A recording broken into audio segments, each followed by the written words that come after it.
찬송가 254장 내 주의 보혈은 찬양 드리겠습니다.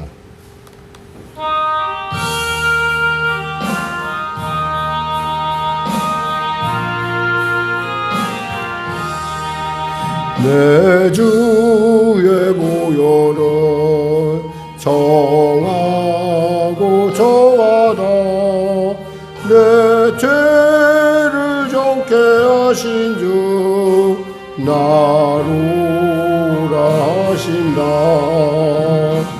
내가 주께로 지금 가오니 십자가의 보혈로 날 씻어 주소서. 약하고 주에도 주께로 나가면 힘 주시고 내 주함을 고시소 주시네. 내가 주께로 지금 가오니 십자가의 보혈로 날 씻어 주소서. 나로라 하심은 온전한 믿음과 또 사랑함과 평안함 다 주려 함이라면 내가 주께로 지금 나오니 십자가의 보혈로 날 씻어 주소서. 그 피가 맘속에 살 길을 얻었네. 한없이 넓고 큰 은혜 베풀어 주소서. 내가 주께로 지금 가오니 십자가의 보혈로 날 씻어 주소서. 그 피가 맘속에 큰 증거 됩니다. 내 기도 소리 들으사 다 허락하소서. 아멘. 내가 주께로 지금 가오니 십자가의 보혈로 날 씻어 주소서. 아멘.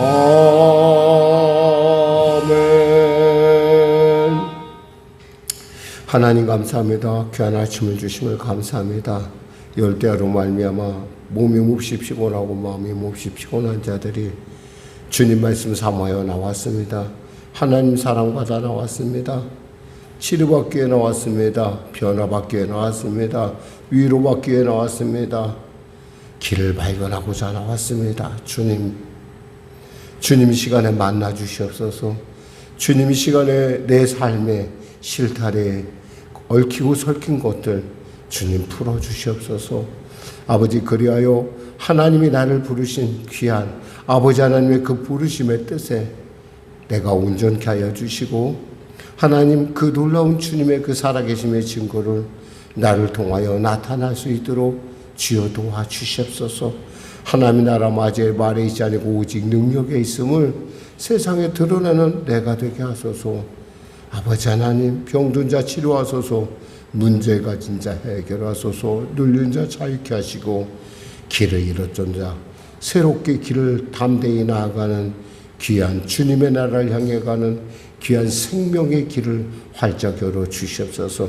나라 민족을 불쌍히 여기시고 복음통일 평화통일케 하여 주시고, 대통령을 비롯한 위정자들 예수 믿고 구원받게 하여 주시고, 지구촌을 수란하게 한 전쟁이 속히 멈춰지게 하여 주시옵소서. 바라기는 성령 가운데 하나님의 놀라운 은혜의 역사 허락하여 주시고 하나님 위로의 역사 허락하시고 주님 자급자족하는 놀라운 은혜를 도와소서. 바라기는 하나님 성도의 삶을 축복하여 주시옵소서. 삶의 현장 가운데 주님 역사하여 주시옵소서. 통행하여 주시옵소서. 말씀하여 주시옵소서. 듣게 하여 주시옵소서. 보게 하여 주시옵소서. 북한의 악한 정권 회개하고 주 앞에 돌아오게 하여 주시옵소서. 대통령부터 위정자들이 예수 믿고 구원받는 놀라운 은혜를 있게 하여 주시옵소서. 오늘도 귀한 아침 주님 말씀 듣길 원하오니 귀를 열으시고 눈을 열으시고 입을 열어 주시옵소서. 감사하며 예수님의 이름으로 기도드립니다. 아멘. 하나님은 살아계십니다. 여러분 은혜 가운데 휴가를 잘 갔다 오고 이제 또 마태복음을 또 우리가 또 읽어나가도록 하겠습니다. 오늘은 마태복음 2장입니다. 마태복음 2장 우리가 2장 말씀 같이 합독하겠습니다. 헤롯 왕 때 예수께서 유대 베들레헴에서 나심에 동방으로부터 박사들이 예루살렘에 이르러 말하되 유대인의 왕으로 나시니가 어디 계시냐? 우리가 동방에서 그의 묘를 보고 그에게 경배하러 왔노라 하니 헤롯 왕과 온 예루살렘이 듣고 소동한지라. 왕이 모든 대제사장과 백성의 서기관들을 모아 그리스도가 어디서 나겠느냐 물으니 이르되 유대 베들레헴이오니 이는 선지자로 이렇게 기록된 바 또 유대 땅 베들레헴아 너는 유대 고을 중에서 가장 작지 아니하다. 내게서 한 다스린 자가 나와서 내 백성 이스라엘의 목자가 되리라 하였음니이다. 이에 헤롯이 가만히 박사들을 불러 별이 나타난 때를 자세히 묻고 베들레헴으로 보내며 이르되 가서 아기에 대하여 자세히 알아보고 찾거든 내게 고하여 나도 가서 그에게 경배하게 하라. 박사들이 왕의 말을 듣고 갈새 동방에서 보던 그 별이 문득 앞서 인도하여 가다가 아기 있는 곳 위에 머물러 서 있는지라. 그들이 별을 보고 매우 크게 기뻐하더라. 집에 들어가 아기와 그의 어머니 마리아가 함께 있는 것을 보고 엎드려 아기에게 경배하고 보배합을 열어 황금과 유약과 모략을 예물로 드리니라. 그들이 꿈에 헤롯에게로 돌아가지 말라 지시하심을 받아 다른 길로 고국에 돌아가니라. 그들이 떠난 후에 주의 사자가 요셉에게 현몽하여 이르되 헤롯이 아기를 찾아 죽이려 하니 일어나 아기와 그의 어머니를 데리고 애굽으로 피하여 내가 내게 이르기까지 거기 있으라 하시니 요셉이 일어나 밤에 아기와 그의 어머니를 데리고 애굽으로 떠나가 헤롯이 죽기까지 거기 있었으니 이는 주께서 선지자를 통하여 말씀하신 바 애굽에서부터 내 아들을 불렀다 함을 이루려 하심이라. 이에 헤롯이 박사들에게 속은 줄 알고 심히 노하여 사람을 보내어 베들레헴과 그 모든 지경 안에 있는 산의 아이를 박사들에게 자세히 알아본 그때를 기준하여 2살부터 그 아래로 다 죽이니 이에 선지자 예레미야를 통하여 말씀하신 바 라마에서 슬퍼하며 크게 통곡하는 소리가 들리니 라헬이 그 자식을 위하여 애곡하는 것이라. 그가 자식이 없으므로 위로받기를 거절하였도다 함이 이루어졌느니라. 헤롯이 죽은 후에 주의 사자가 애굽에서 요셉에게 현몽하여 이르되 일어나 아기와 그의 어머니를 데리고 이스라엘 땅으로 가라. 아기의 목숨을 찾던 자들이 죽었느니라 하시니 요셉이 일어나 아기와 그의 어머니를 데리고 이스라엘 땅으로 들어가니라. 그러나 아켈라오가 그의 아버지 헤롯을 이어 유대의 임금됨을 듣고 거기로 가기를 무서워하더니 꿈에 지시하심을 받아 갈릴리 지방으로 떠나가 나사렛이라는 동네에 가서 사니 이는 선지자로 하신 말씀에 나사렛 사람이라 칭하리라 하심을 이루려 함이로라. 아멘.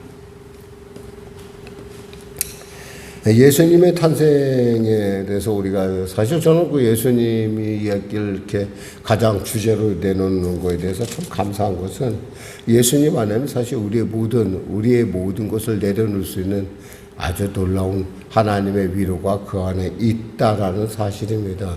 그러니까 예수님에 대해서 얘기할 때 처음에 아브라함과 다윗의 자손 예수 그리스도의 계보라. 예전에는 이렇게 얘기하지 않고 세계라는 말을 썼어요. 제가 이 세계라는 말을 잘 이해를 못해갖고 그냥 글자 그대로 한국말로 세계를 이해했었어요. 그래갖고 참으로 그 우리 과거에 이렇게 말씀을 잠깐의 오류에 빠졌던 것을 제가 다시 한번 돌이켜보면서 그때 그 오류를 지적했던 그분이 정말 우리 그 안수 집사님이 계셨는데 굉장히 그때 감사했어요. 지금도 이제 그분이 혹시 영상을 보게 되면 내가 그때 정말 감사했고 그때 솔직하지 못했던 제가 좀 짧았던 것을 잘 표현하지 못했던 거에 대해서 다시 한번 사과를 드립니다. 이 장에서 우리가 볼 수 있는 가장 중요한 것은 하나님 무슨 일을 하든지 간에 우리에게 먼저 알려주신다는 거예요. 그러니까 하나님께서 사실 지금 헤롯이나 여기 뭐 예루살렘 사람들이나 또 동방박사나 모두에게 하나님께서는 너희들을 향한 구세주가 메시아가 왔다라는 얘기를 이미 알려주고 계신데 그 알려주심 속에서 우리가 알 수 있는 것은 그것을 말씀을 그 약속을 받아 누리는 사람이 있는가 하면 받아 누리지 못하는 사람이 있다라는 거예요. 그 중에는 왕도 있었고 대신도 있었고 성경 박사도 있었고 이렇게 이방인인 동방 박사들도 있었다는 거죠. 과연 우리는 이 중에 어떤 사람일까 한번 생각해 볼 필요가 있어요. 왜냐하면 하나님은 언제나 우리에게 말씀하시는데 우리의 삶 가운데 우리는 지나가는 일상 중에 하나로 여겨지죠. 사실 어떤 일이 우리에게 우연이라고 생각하는 일들이 일어나지만 어쩌면 그것은 우연이 아니라 필연적 사건이고 우리는 그 필연적 사건에 직면해서 그때야 비로소 하나님이 내게 이러한 일을 하셨지라고 생각을 하기가 쉽다라는 거죠. 중요한 것은 우리가 늘 언제나 하나님 앞에 깨어 있다고 한다면 그 말씀을 통해서 우리는 하나의 그 순간순간을 통해서 우연이 아니라 필연적인 사건이었구나. 예를 들면 이런 거예요. 어떤 한 사건이 날라고 한다면, 뭐, 흔히 말해서 우리가 이제 어떤 자동차라는 뭐 몇만 분의 일, 그럼 그 몇만 분의 일들이 쌓여서 나타나는 사건이라고 그래요. 그러니까 우리가 단순하게 우리는 우연이라고 생각하지만 그것이 우연이 아니라 어떤 순간에는 필연이 된다는 거죠.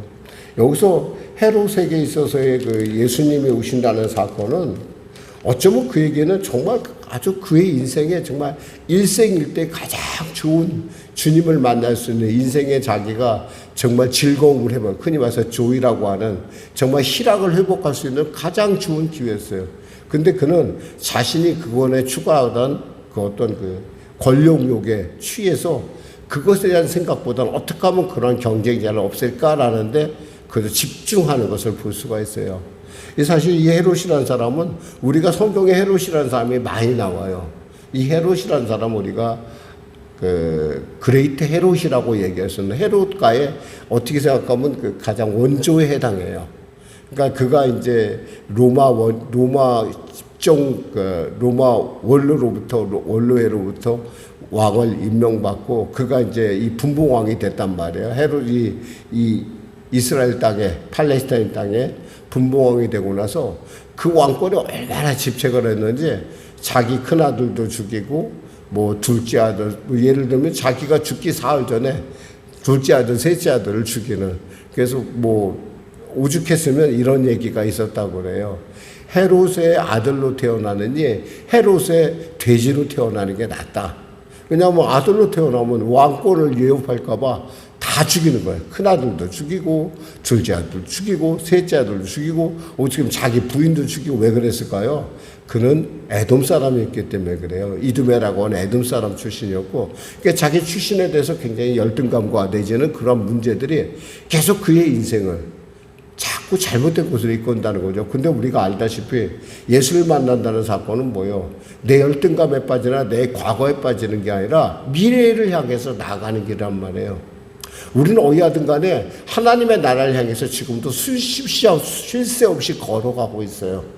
때에 따라 어떤 사람은 빨리 갈 수도 있고 늦게 갈 수도 있어요. 중요한 건 뭐냐면 우리가 이 방향을 잃지 말아야 되는데 이 헤롯은 너무나 권력욕에 거기에 집중하다 보니까 물론 뭐 나름대로 긍정적인 일도 있었어요. 왜냐하면 농업도 장려했고 농업도 잘 됐다고 그러고 나름대로 그 해상 그러니까 무역도 굉장히 이 사람이 했다. 그리고 건축에 대해서 나름대로 주의가 있었어요. 그래갖고 우리가 말한 예루살렘 성전을 지은 사람이, 그러니까 우리가 보는, 그러니까 이미 파괴됐던 예루살렘 성전을 지은 사람이 누구냐? 바로 이 헤롯이, 그레이트 헤롯이라는 사람이에요.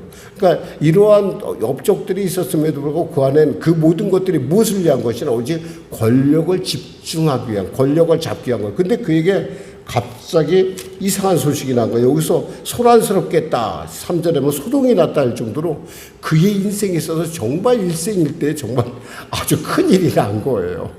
자기는 그거 하나 지키려고 자기 자식도 죽이는 바인데, 아니 예상지도 못한 곳에 뭐 유대의 왕이 났다고 하니까 얼마나 놀랬겠어요. 그러니까 이 소동이라는 말은 사실은 어쩌면 이 헤롯 왕과 그의 어떤 그 일행들이 느끼는 어떤 그 두려움과 어떤 그런 그 급작스러움 이런 걸 거예요. 근데 사실 이것은 이미 알다시피 여기서 보니까 5절에 보니까 이렇게 6절에 이렇게 되어 있죠. 또 유대 땅 베들레헴아 너는 유대의 고을 중에 가장 작지 아니하도다. 내게서 한 다스린 자가 나와서 내 백성 이스라엘의 목자가 되리라 하였습니다. 미가서의 예언의 말씀이 미가서 5장 2절에 이 말씀이 그대로 이미 예고된 사건이었거든요.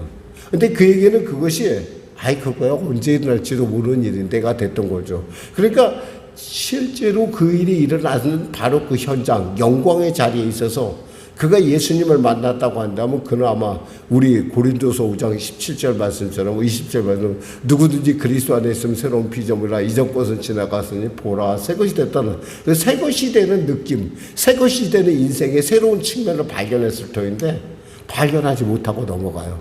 왜? 예전에 지나가던 예전에 자기가 추구하던 바가 옳다고 생각하기 때문에 나이가 먹으면요 늘 언제나 그런 고지식함이 있더라고요. 제가 나이가 먹어보니까 느끼는 것이. 근데 자꾸 변해야 되는데 이 변한다는 것이 잘 쉽지가 않아요. 방법은 없어요. 우리는 그저 말씀 안에서 늘 주님 앞에서 자꾸 서 자신을 돌이켜보고 그 말씀 안에서 그 말씀 그대로 그리스도 안에 있으면 새로운 피조물이 된다는데 주여 나를 새롭게 만들어 주소서.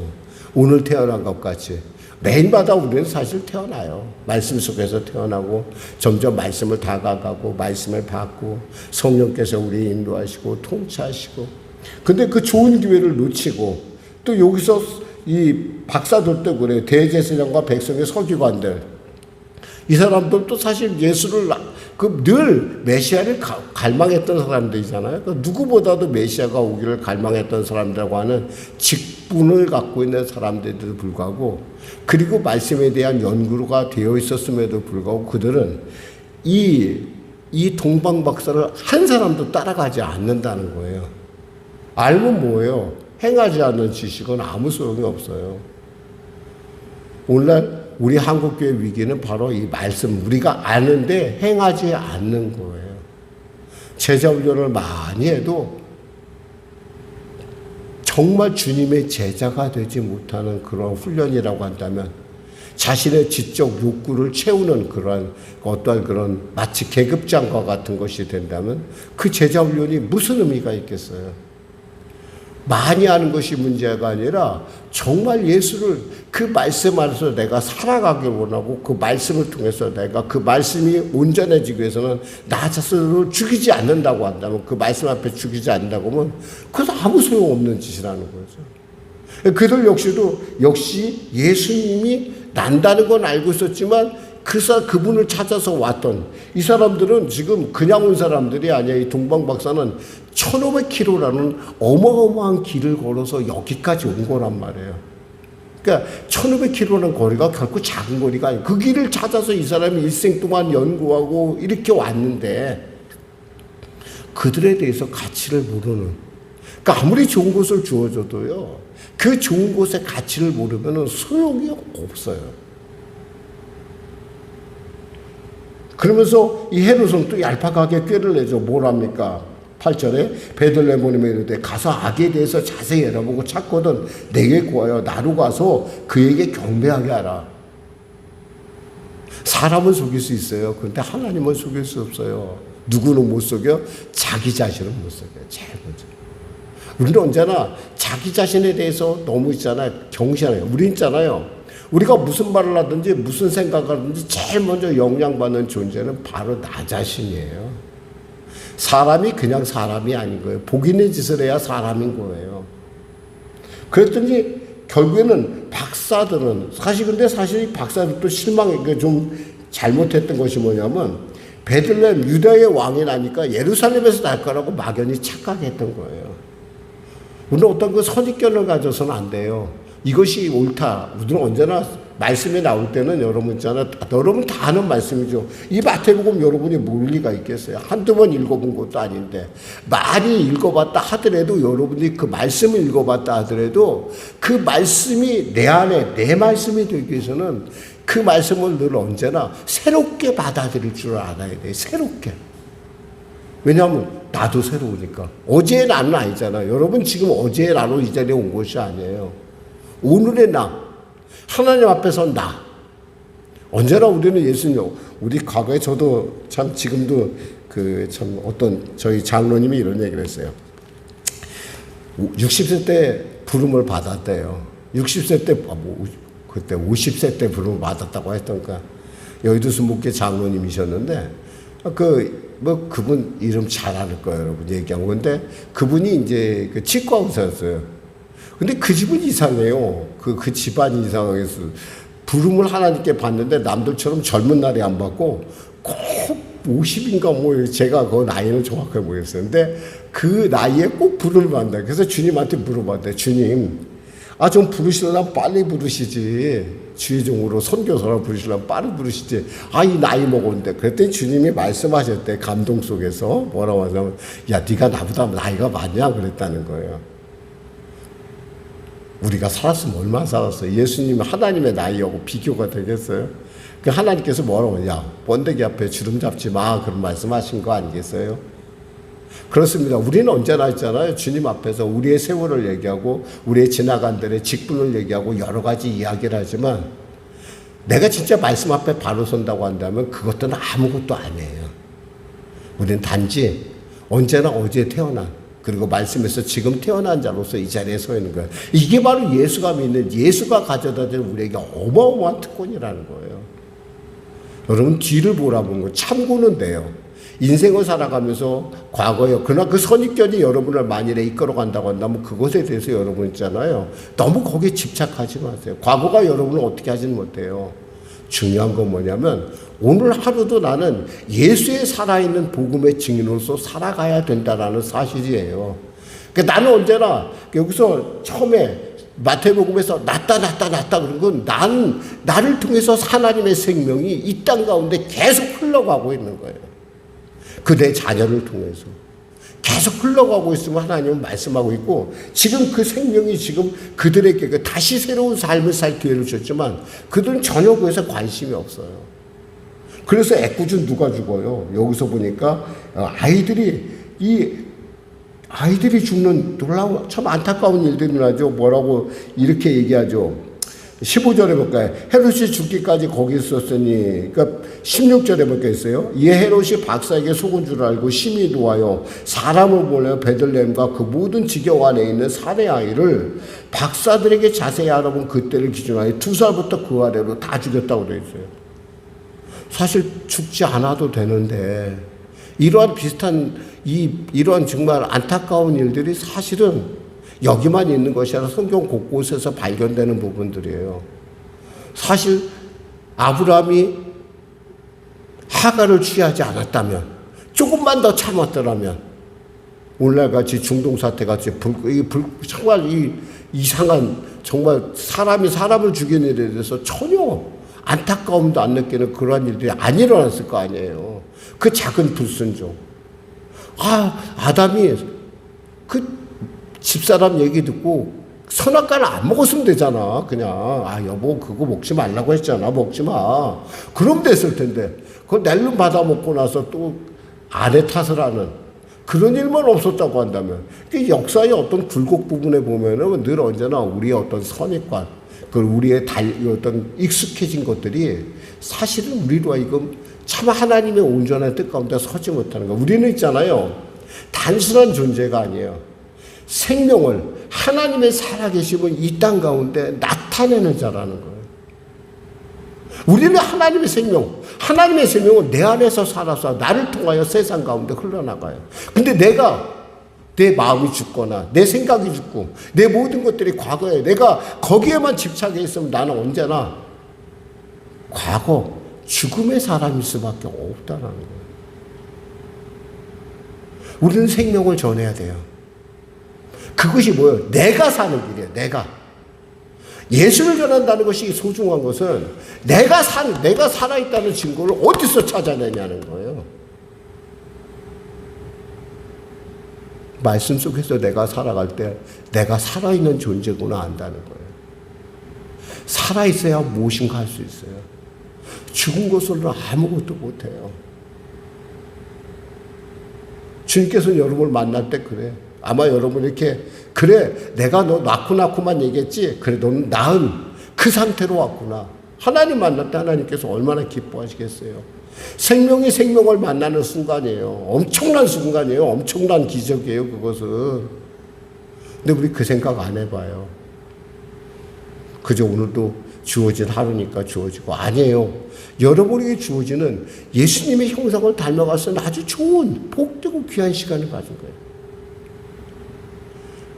그 생명의 결정적인 순간에 여러분이 에발산에 설 건가 그리심산에 설 건가는 여러분에게 달려 있어요. 저는 우리 성령교회 성도들 특히 영상 가운데 있는 분들은 당연히 우리는 그리심산에 서야 된다고 생각해요. 왜? 우리가 아니까. 우리가 왕같은 제사니까. 우리가 하나님의 나라니까. 우리가 하나님의 백성이니까. 말씀 뵙겠습니다. 사랑하는 성도 여러분. 하나님의 말씀을 그냥 여러분 있잖아요. 그냥 말씀으로만 보지 마세요. 이 말씀 안에서 흐르는 하나님의 그 도도한 생명의 물결을 여러분이 그 안에 여러분 안으로 받아들이고 그것을 누군가에게 흘려주세요. 과거가 중요해요. 지난 날도 중요해요. 어디 하나 있잖아요. 중요하지 않은 것이 어디 있겠어요. 내가 준 것이 아니라 하나님이 주신 인생인데 어디 하나 가벼운 게 있겠어요. 그런데 우리가 나아가야 될 길은 우리의 본향, 생명의 근원이 되는 그분을 향해서 우리는 계속 나아가고 있고, 그것을 나아가는 자로서 우리는 그것을 우리의 삶을 통해서 증거해야 된다는 거예요.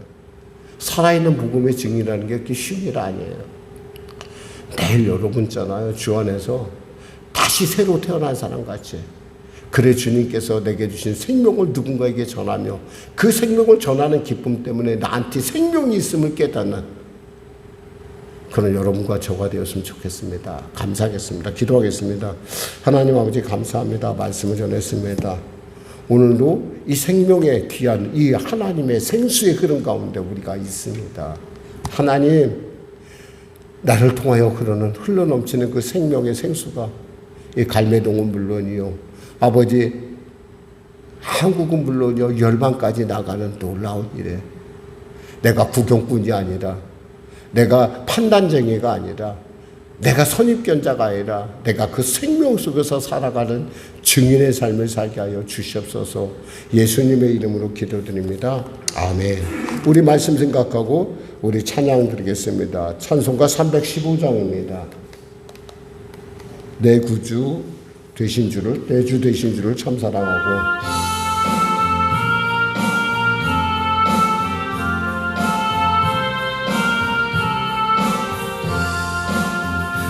내 주 되신 주를 참 사랑하고 곧 그에게 죄를 다고합니다. 그 은혜를 주신 내 예수시니 이 전보다 더욱 사랑합니다. 주 날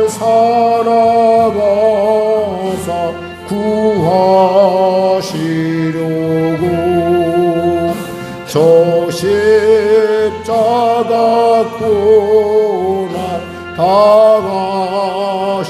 당하셨도다. 그 가시관 쓰시 내 주 배우니 이전보다 더욱 사랑합니다. 내 평생의 힘쓰 그 큰 의무는 주 예수의 덕을 늘 기리니라.